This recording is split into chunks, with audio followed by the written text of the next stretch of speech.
सब अरे बोलने लागे पन पंछी सब अरे बोलने लागे अरे सैयद दर्दी अरे छोड़ो परवा जागो जागो मरे दूल्हा भैया भरवा जागो जागो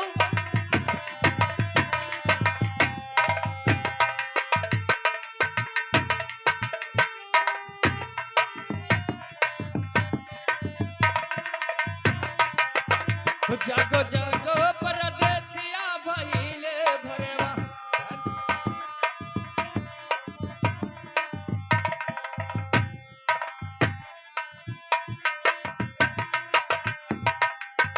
हेलो आगे मानी झंझटी वो झंझट कैले है अगर गड़बड़ हो तो हाँ झंझटी 100 रुपया 50 रुपया दे रहे भैया उनके नाम में झंझटी है। ठीक है भैया ठीक। हाँ वो झंझट खड़ा कर दे फटा दे तो चलो 50 धैले ए भाई ले भोरीबा ए भाई ले भोरीबा हो जागो जागो परदेसिया भाई ले बा भोरीबा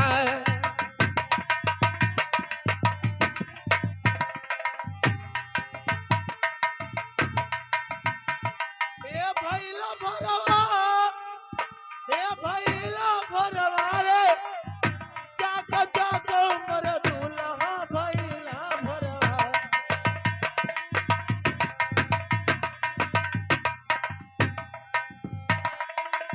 ए भैली भोरीबा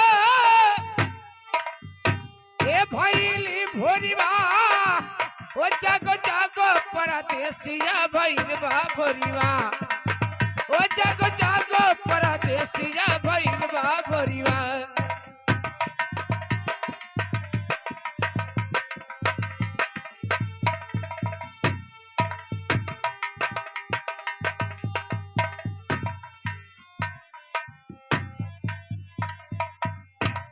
तो राम नाम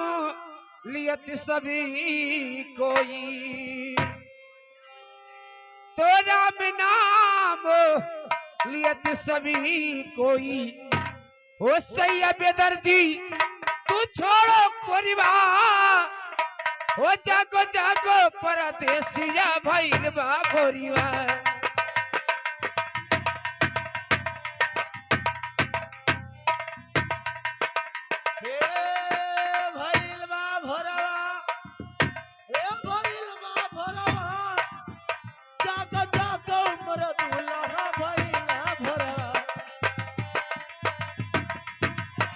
हेलो ये आगे बाटे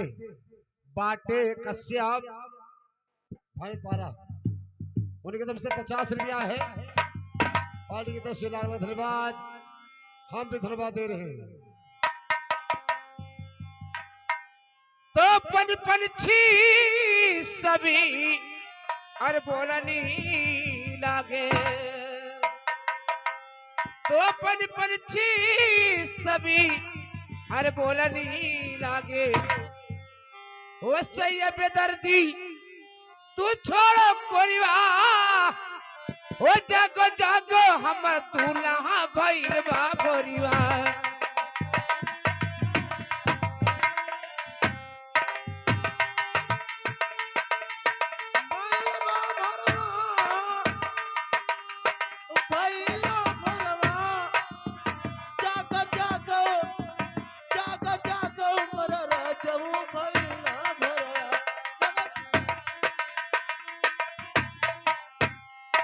हेलो